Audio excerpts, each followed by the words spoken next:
Hey academic weapons, and welcome back to Student Express. Today I'll be covering APUSH Unit 3, which covers the years 1754 to 1800. This is quite a big period, which we see the road to revolution, the emergence of a new nation, and the beginnings of the presidency and the different sections of government. So this is a super exciting one and a super foundation one for our American history. So with that being said, let's dive in. But first, I'm David. I'll be instructor for AP US History, and I am the creator of Student Express, where my goal is to help you study and stress less with our collection of review videos. We also offer a wide variety of supplemental exercises if these videos are not enough. Displayed on the screen, you'll see an example of what some of these resources might look like. They are available for a cheap price for students to be able to afford, and all of our multiple choice SAQ and LEQs will offer our expert solutions and explanations for them if you're having a little bit of trouble. It's important to remember to access the Payhip in the description of our video or on our main YouTube page. Please also remember to read the description of each product before you purchase it. Also, feel free to go follow us on Instagram. Student Express Review is our handle, where you can see some of our more practice in a short form. I also attend Catholic University of America in DC, where I'm currently studying markets and political economies. And with that being said, let's dive in. The road to revolution. So, if you remember from APUSH Unit 2, the British just fought the French and Indian War, or moreover, the colonists played a huge part in that too. The French basically had the support of the Native Americans, and the British had the support of the colonists. The British won, but at a huge price, not only price of life, but now their purse is hurting a little bit. They are in quite a bit of debt, so where do they look? They look to their new colonies. This is a huge piggy bank for them, and they're going to exploit them through all the acts displayed on the screen. I'm going to go one by one through the acts and taxes so you can get a good idea of what you could expect on an AP multiple choice question. First is the Sugar Act of 1764, which is taxes on sugar, molasses, and they crack down on smuggling goods into the colonies. The second is the Quartering Act of 1765, which is where colonists must house British troops. If someone comes and knocks on your door and asks for a place to stay for the night, you must do it. The Stamp Act of 1765 is a tax on printed materials, and it spawns the Stamp Act Congress, which is basically a group of people in reaction to the Stamp Act, and you got the rally cry, "No taxation without representation," which you can see on some DC license plates today. Next, we have the Declaratory Acts of 1766, which is where Parliament claims total authority over the colonies. You have the Townshend Acts of 1767, which is where you have import taxes on glass, paper, paint, tea, and other essential products. And then you have the Boston Massacre of 1770, which is British soldiers firing into a crowd, killing 5 people, and it becomes huge patriot propaganda. They are using this quite heavily against the British, and they are using it to turn, you call the people who are in support of the British at the time the loyalists. So you're using that to convert the loyalists over onto the side of revolution. You have the Tea Act of 1773, which gives the East India Company a tea monopoly. Basically, you must buy British tea. You cannot buy it from anywhere else, which leads to the Boston Tea Party, and now we all drink soda. Next, we have the Coercive Acts, which are also called the Intolerable Acts, and it closes the Boston Harbor and limits self-government.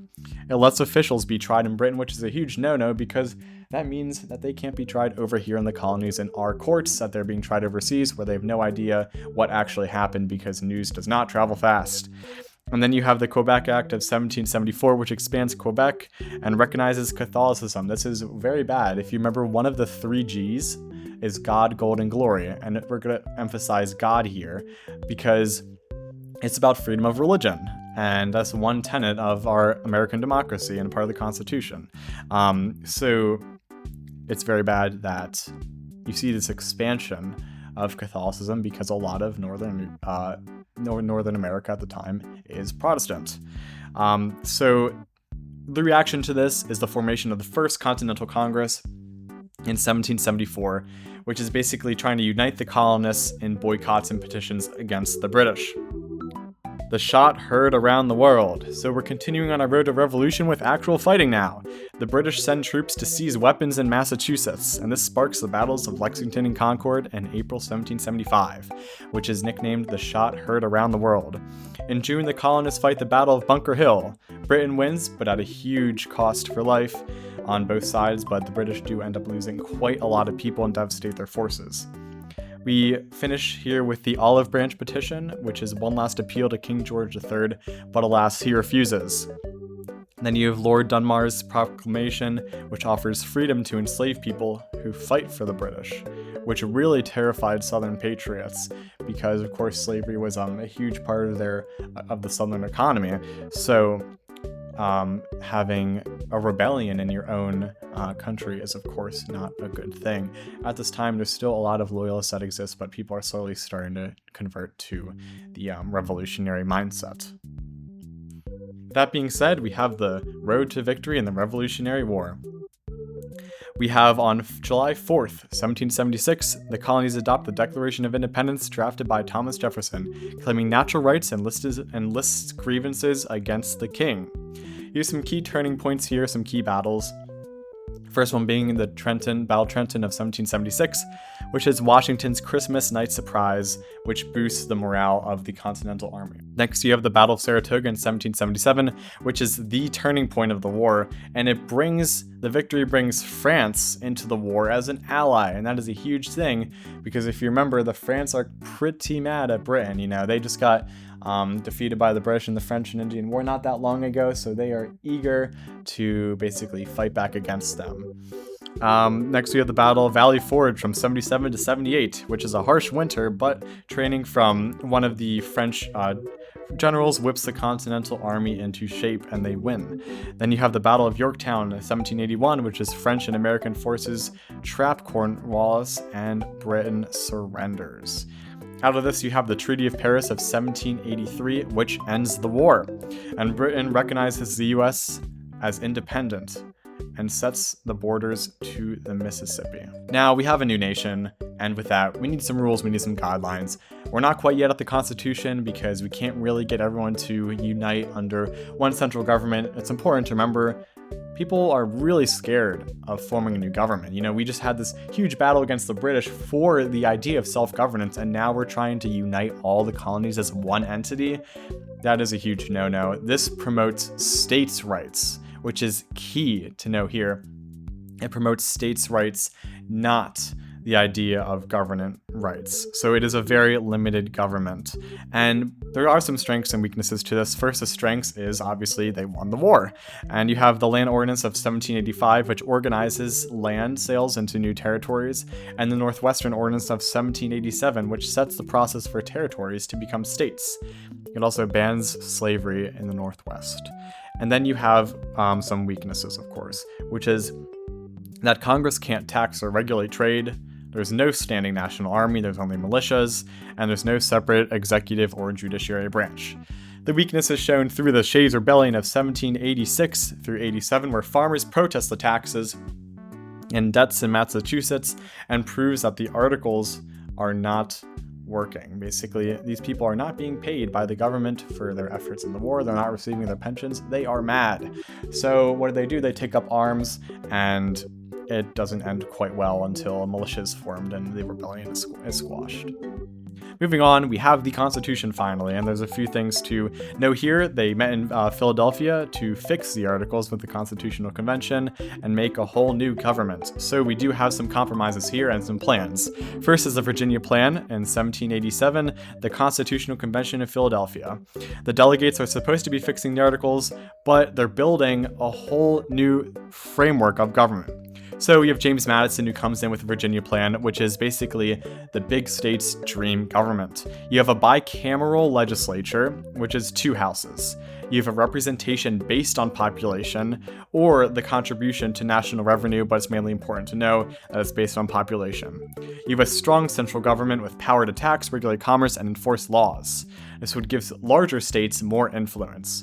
So, in response, you have the New Jersey Plan, a smaller state, so, they're like, hold up, that's not fair, that's not okay, we don't want this. So that's where we have William Patterson proposes the New Jersey plan, which keeps a unicameral legislature, which is where you have one house, and you have equal representation for each state, one vote to each.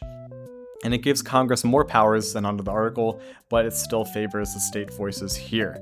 So a lot of small states supported this because they did not want to be overruled by the large states every time.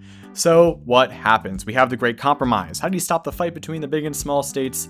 We have the Connecticut Compromise, also known as the Great Compromise, and it blends both plans. We have the Senate, which is equal representation, and it's 2 senators per state.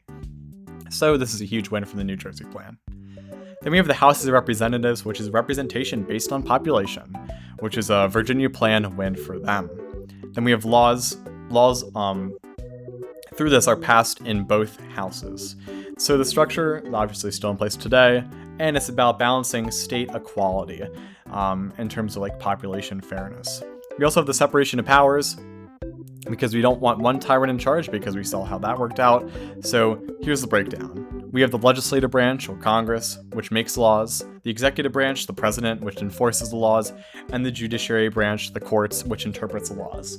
If you want further explanation on this, go check out the AP government videos on this page, where Hagen does an amazing job at outlining the structure of government more deeply. Also, one thing to know is that there's checks and balances, so each branch can limit the other. For example, the president can veto Congress, Congress can override the veto and approve the presidential appointments to different departments, and then the courts, the judiciary, can declare laws unconstitutional. And lastly, we have sectionalism. There's a lot of sectional tension in the United States at this time. Loyalty to your region instead of the big government. So, in the early republic, we have the North, who is more industrial and favors commerce. We have the South, who is agricultural and dependent on this enslaved labor, and they are a bit suspicious of federal authority. And then we have the West, who's obviously focusing on expansion and all the cheap land available. So these economic, social, and moral divides grow, and as we know, that will eventually lead to the Civil War. Continuing on, we have some important things. We have the 3/5 Compromise, which is enslaved people count as 3/5 for the representation in terms of the state's population. Henceforth, that Virginia plan playing in there. And then we have the Slave Trade Compromise, which is that Congress cannot ban the importation before 1808, but after that, the importation of slaves will be banned. We also have a huge idea of Federalists versus Anti-Federalists, which is Federalists support strong central government, and they support the Constitution, while the Anti-Federalists, they wanted a Bill of Rights to protect the individuals in their states. So what do you get? You end up getting the Bill of Rights in order for all of the colonies to ratify the Constitution, basically bring it into effect. We also have the ratification process, which is where the Federalist Papers persuaded New York to support it, and the Constitution is ratified in 1788 with the Bill of Rights added in 1791. Now we have the presidency, and we're going to start off here with George Washington's presidency. And the Judiciary Act of 1789 creates a court system, which is obviously really important for declaring laws unconstitutional and protecting state rights and individual rights. We have Hamilton's financial plan, which is where we assume states' debts and create a national bank. We exercise taxes and tariffs here. We have the Whiskey Rebellion of 1794, which is where Washington sends troops and shows federal authority, that federal authority actually works. We have the Whiskey Rebellion of 1794, which is where Washington sends troops to quash it, unlike the Shays Rebellion, and it shows that the federal authority does indeed work. And then you also have some foreign policy under George Washington with the Neutrality Proclamation of 1793, which is basically saying that the United States ought to remain neutral in any foreign conflict. And you have Pinckney's Treaty of 1795 with Spain, which opens access to the Mississippi River. And in his farewell address, he warns against political parties and foreign alliances, basically the idea of staying neutral. And then finally, we have the John Adams presidency, and some important things to note here. We have the XYZ affair of 97 to 98, which is where French diplomats demand bribes. You have the Quasi-War of 98 to 1800, which was basically an undeclared naval dispute with France. And then you have the Alien and Sedition Acts of 1798, which is targeted immigrants and limited free speech, basically very anti-immigration policy here, which we will see later in the 1800s as well as the early 1900s. 1700s. And then finally, we have the Virginia and Kentucky resolutions, which argue that states cannot nullify federal laws. Basically, Kentucky tried to nullify a federal law, and that got shut down real quick because basically you can't do that. With that being said, that is APUSH Unit 3, period 1754 to 1800. We've gone from colonies to a functioning republic with a few bumps in the road to revolution. Next up is APUSH Unit 4, which covers periods 1800 to 1848, and I look forward to seeing you then.